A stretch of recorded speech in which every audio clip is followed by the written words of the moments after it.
జనంతో మమేకమై ప్రజాసేవకై ముందుకు వస్తున్నా అన్న బురుగు వంశీకృష్ణ. గెలుపే లక్ష్యంగా భారీ ర్యాలీ చేపట్టిన బీఆర్ఎస్. రామగుండం కార్పొరేషన్ ఎన్నికల్లో బీఆర్ఎస్ సత్తా చాటేందుకు యువ నాయకులను రంగంలోకి దింపింది. 57వ డివిజన్ బీఆర్ఎస్ అభ్యర్థిగా బూరుగు వంశీకృష్ణ నామినేషన్ దాఖలు చేశారు. ఈ మేరకు వందల మందితో నామినేషన్కు భారీ ర్యాలీ చేపట్టారు. ఈ సందర్భంగా వంశీకృష్ణ మాట్లాడుతూ పేదల సంక్షేమ, డివిజన్ అభివృద్ధి, కార్పొరేషన్పై బీఆర్ఎస్ మేయర్ గెలిపే లక్ష్యంగా పని చేస్తున్నామని పేర్కొన్నారు. కేసీఆర్, కేటీఆర్, కొప్పుల ఈశ్వర్, రాష్ట్ర నాయకుల వ్యాళ్ల హరీష్ రెడ్డి, కోరకంటి చందర్ల నాయకత్వంలో రామగుండం కార్పొరేషన్లో మేయర్గా బీఆర్ఎస్ జెండా ఎగరవేసేందుకు మెజారిటీ బీఆర్ఎస్ అభ్యర్థులు గెలుపుకు ప్రజలు దీవించాలని కోరారు. అధికారం లేని సమయంలోనే డివిజన్ సంక్షేమ అభివృద్ధిపై ప్రత్యేక దృష్టి సారించారని, రామగుండం కార్పొరేషన్లో టీఆర్ఎస్ జెండా ఎగిరితేనే ఈ ప్రాంత ప్రజలకు శ్రీరామ రక్ష అని పిలుపునిచ్చారు. ఈ కార్యక్రమంలో బీఆర్ఎస్ అధికార ప్రతినిధి జాహిద్ పాషా, మాజీ కోఆప్షన్ మెంబర్ తస్నిం భాను, పరస స్వాతి, షరీఫ్, నడిపల్లి సాయి తదితరులు పాల్గొన్నారు. 57వ డివిజన్ కార్పొరేట్ అభ్యర్థిగా బూరుగు వంశీకృష్ణ అనే నేను ఈరోజు నామినేషన్ వేయడానికి వెళ్తున్నాను. నా 57వ డివిజన్ ప్రజల సమస్యలు ప్రతి ఒక్కటి తెలిసిన వాడిగా నా 57వ డివిజన్ సమస్యలను తీర్చడానికై మన బీఆర్ఎస్ పార్టీ అభ్యర్థిగా నామినేషన్ వేయడానికి నా పార్టీ తరఫున నేను ఈరోజు నా డివిజన్ ప్రజల ఆశీర్వాదంతో ఈరోజు నేను నామినేషన్ వేస్తున్నాను. నా డివిజన్ ప్రజలందరూ నన్ను ఆశీర్వదించాల్సిందిగా కోరుచున్నాను. నా డివిజన్లో 57వ డివిజన్లో అనేక సంవత్సరాలుగా అనేక సమస్యలు, మా ప్రజలు అనేక రకాలుగా ఇబ్బంది పడుతున్నారు. వారి ప్రతి సమస్యను తీర్చడానికి నేను ఈరోజు మీ ముందుకు వచ్చినాను. నన్ను అందరూ ఆశీర్వదించాల్సిందిగా కోరుచున్నాను. నుంచి వచ్చిన మన అక్కలకు, అన్నలకు, పెద్ద మనుషులందరికీ, నా తోటి మిత్రులందరికీ ధన్యవాదాలు తెలుపుకుంటున్నా. ఈరోజు నేను కార్పొరేటర్గా మీ ముందుకు రావాల్సింది అవకాశం ఈసారి మన డివిజన్ జనరల్ కావడంతో నేను రావడం జరిగింది. మన డివిజన్లో అనేక సమస్యలు నాకు కళ్ళకు కట్టినట్టుగా కనబడుతున్నాయి. గత 40 సంవత్సరాలుగా మన డివిజన్ ఎలా ఉందో అలానే ఉంది తప్ప అభివృద్ధికి నోచుకోలేకపోయింది. ఈసారి మన డివిజన్ని ఒక్కొక్క స్టెప్ వైజ్గా మన డివిజన్ అభివృద్ధి చేసుకోవడానికి నేను కొంచెం ప్రణాళికను పెట్టుకొని ఈరోజు మీ ముందుకు వచ్చాను. మొదటి ప్రణాళిక ఏంటంటే, మన డివిజన్లో ఉన్న స్థలం మన ఏ డివిజన్లో కానీ లేదు. అన్నలందరూ ఒక్కసారి ఆలోచించాల్సిన కోరుచున్నా. మన డివిజన్లో సింగరేణి స్థలం అనేది దగ్గర ఒక 10-12 ఎకరాల స్థలం ఉన్నది. ఆ స్థలం అంతా నిరుపయోగంగా ఉన్నది. ఆ స్థలంలో ఇంతకుముందు ఇంటిగ్రేట్ మార్కెట్ అని చెప్పేసి ఒక పెద్ద మనిషి తీసుకొచ్చి పెట్టిండు. దాన్ని మేము కలెక్టర్ ఆఫీస్కి వెళ్ళి, కలెక్టర్ గారి దగ్గరికి వెళ్ళి కొట్లాడి, ఇది జనావాసాలకు మధ్యలో ఉన్నది, ఇది జనాలకు ఇబ్బంది అవుతుంది అని చెప్పేసి కొట్లాడి కలెక్టర్ గారిని తీసుకొచ్చి ఆపించినాం. అది మనం ఒక స్టేడియం లాగా పెట్టుకుంటే ఆ స్థలం మన అందరికీ ఉపయోగపడుతుంది. మన వాడ మొత్తం అందరికీ ఉపయోగంతో పాటు మన మహిళలు వాకింగ్ చేసుకోవడానికి కానీ, ఓపెన్ జిమ్ పెట్టుకుంటే ఓపెన్ జిమ్ కానీ, పార్క్ కానీ అన్ని విధాలుగా ఉపయోగపడుతుంది. దాంతోపాటు మన డివిజన్లో ఒక కమిటీ హాల్ అనేది లేదు. మనం పెళ్ళిళ్ళు కానీ, శుభకార్యాలు కానీ, అశుభకార్యాలు చేసుకుంటే ఎక్కడికో వెళ్ళి ఎన్నో చేసుకుంటున్నాం. అదే మన డివిజన్లో స్థలంలో ఒక కమిటీ హాల్ మంచిగా కట్టుకుంటే అది మన డివిజన్ ప్రజలందరికీ ఉపయోగపడుతుంది. దాంతోపాటు సీనియర్ సిటిజన్ హాల్, ఈ సీనియర్ సిటిజన్ హాల్ కట్టుకుంటే మన పెద్ద మనుషులు అందరూ రిటైర్మెంట్ అయిపోయిన తర్వాత ఎక్కడనో అక్కడ వండుకుంటే వాళ్ళు అనేక రకాలుగా ఇబ్బంది పడుతూ జబ్బులకు కారణమవుతున్నారు.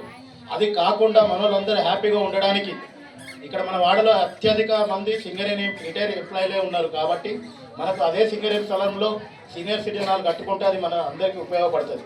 అదేవిధంగా మన బస్తీ దవాఖానా, మన కేసీఆర్ హయాంలో బస్తీ దవాఖానా ప్రతి డివిజన్కి ఒకటి శాంక్షన్ అయి ఉన్నాయి. మన దరిద్రం ఏంటంటే, మనకు బస్తీ దవాఖానా అనేది లక్ష్మీపురంలో ఉంది. మనం అంత దూరం వెళ్ళి మనం బ్లడ్ షాంపులు కానీ ఏదైనా తీసుకోవాలంటే లక్ష్మీపురం దాకా వెళ్ళాలి టాబ్లెట్ల కోసం కానీ. అది కాకుండా దానికి అనుబంధంగా మన స్థలంలోనే ఒకటి పిఎస్ సెంటర్ పెట్టుకుంటే అది మన డివిజన్ ప్రజలకు కూడా అందుబాటులోకి వస్తుంది. ఇలాంటి చిన్న కార్యక్రమాలే. దీంతో పాటు మనకు 24 hours వాటర్ నల్లా వస్తుంది. ఆ నల్లలో మినరల్ ప్లాంట్ పెట్టుకుంటే మన బస్తీ వాసులకు ఉపయోగపడుతుంది. అదే ప్లాంట్ని మన కాకినాడకి కూడా అనుసంధానం చేస్తే వాళ్ళకు కూడా ఉపయోగపడుతుందని తెలియజేస్తున్నాం. ఇట్లాంటి చిన్న అవసరాలను తీర్చడానికి మీ ముందుకు వస్తున్న అక్కలారా, అన్నలారా, పెద్ద మనుషులారా, ఈసారి నాకు అవకాశం కల్పించండి. మన డివిజన్లో ఉన్న ప్రతి సమస్యను తీరుస్తానని మీకు నేను హామీ ఇస్తున్నాను. మీరు నన్ను దీవించండి, దీవించి 57 డివిజన్గా కార్పొరేటర్గా గెలిపించండి. గెలిపిస్తే ప్రతి సమస్యను మీరు పిలవగానే మీ ఇంటికి వచ్చి, మీరు నా చుట్టూ తిరగని అవసరం లేదు, నా నెంబర్ ఇస్తా, ప్రతి ఇంటికి నా నెంబర్ ఇస్తా. మీరు ఒక ఫోన్ చేయగానే మీ ఇంట్లో ఉన్న సమస్య, ఏ సమస్య అయినా పర్లేదు, అది తీరుస్తానని మీకు మాటిస్తున్నాను. అదేవిధంగా నా సొంత పూచికత్తుతో ఇచ్చే హామీ ఏంటంటే ప్రతి ఒక్కరికి లేబర్ కార్డ్, నా సొంత డబ్బులతో నా లేబర్ కార్డు చేపిస్తాను. ఆ లేబర్ కార్డు వల్ల ఉపయోగం అందరికీ తెలుసు అనుకుంటా, కొంతమంది తెలియదు అనుకుంటా. ఒక లేబర్ కార్డు ద్వారా ఒక మనిషి ప్రమాదశాత్తు మరణిస్తే 10 లక్షల రూపాయలు ఇన్సూరెన్స్ మీకు డబ్బులు వస్తాయి. లేదు ఏదైనా నార్మల్ డెత్ అయితే ఒక 3 లక్షల రూపాయలు మీ కుటుంబానికి అందుతుంది. ఇట్లా మన ఇంట్లో పెళ్లి జరుగుతాయి, ఒక అమ్మాయికి పెళ్లి జరిగితే 50,000 రూపాయలు ఆ కుటుంబానికి వస్తాయి. ఫస్ట్ కాన్పు కానీ సెకండ్ కాన్పు కానీ 2 కాన్పులకు 30,000 రూపాయల చొప్పున లేబర్ కార్డు ద్వారా ఉపయోగం ఉంటుంది. ఇలాంటి లేబర్ కార్డుని మీ అందరికీ అందించే విధంగా నేను కృషి చేస్తాను. దీంతో పాటు మీరందరూ కూడా ఎంతో మందిని ఇక్కడ కార్పొరేట్ అభ్యర్థిగా దీవించారు, ఆశీర్వదించారు. వాళ్ళందరినీ కూడా గౌరవనీయులు స్వాతి గారు రసని కూడా చూసిరమ్మా. మీరు వంశీ తమ్ముడు కూడా చూడండి దయచేసి. ఈ తమ్ముడు పొద్దున లేస్తే దాదాపు నాకు తెలిసి 200 కిలోమీటర్లు రోజు బండి మీద తిరుగుతాడు. మీరు ఇంతకుముందు కార్పొరేటర్లు వాళ్ళని చూసిర్రు, వాళ్ళు మళ్ళీ 5 ఏళ్ళ తర్వాతనే మీకు కనిపిస్తారు. కానీ తమ్ముడు రోజు మీ ఇంటి చుట్టే ఉంటాడు. మీ తమ్ముడు లెక్క, మీ బిడ్డ లెక్క, మీ కొడుకు లెక్క, మీ ఇంట్లో మనిషి లెక్క.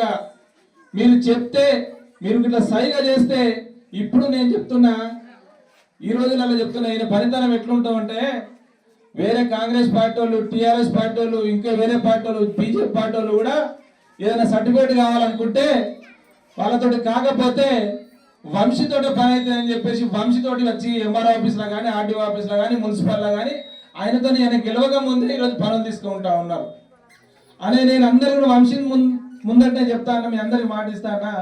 మీరు ఎవ్వరు కూడా ఏ సేవలు కావాలన్నా, మీకు ఏ సర్టిఫికేట్ కావాలన్నా, గవర్నమెంట్ ఆఫీస్ ద్వారా మీకు ఏ రేషన్ కార్డు కావాలన్నా, ఏది కావాలనుకున్నా మీకు దయచేసి ఏం చెప్తానని, మీరు అప్లికేషన్ పెట్టుకొని తిరగవలసిన అవసరం లేదు.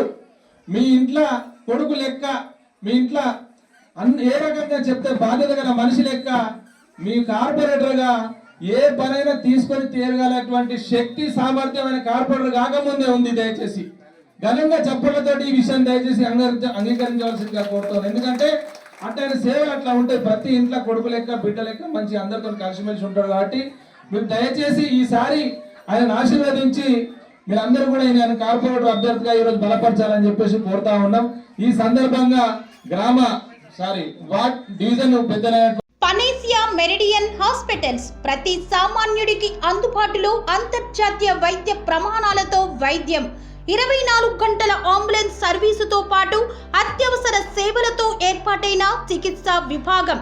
మా దగ్గర గుండె సంబంధిత, మూత్రపిండ, కాలేయ, కంటి జబ్బులకు, మోకాళ్ల శస్త్ర చికిత్సతో పాటు కోవిడ్-19, బ్లాక్ ఫంగస్ వంటి వైరస్లకు, అన్ని రకాల ఆరోగ్య సమస్యలకు నమ్మకమైన అత్యాధునిక వైద్య చికిత్సను అందిస్తున్న హాస్పిటల్ పనేసియా మెరిడియన్ హాస్పిటల్స్.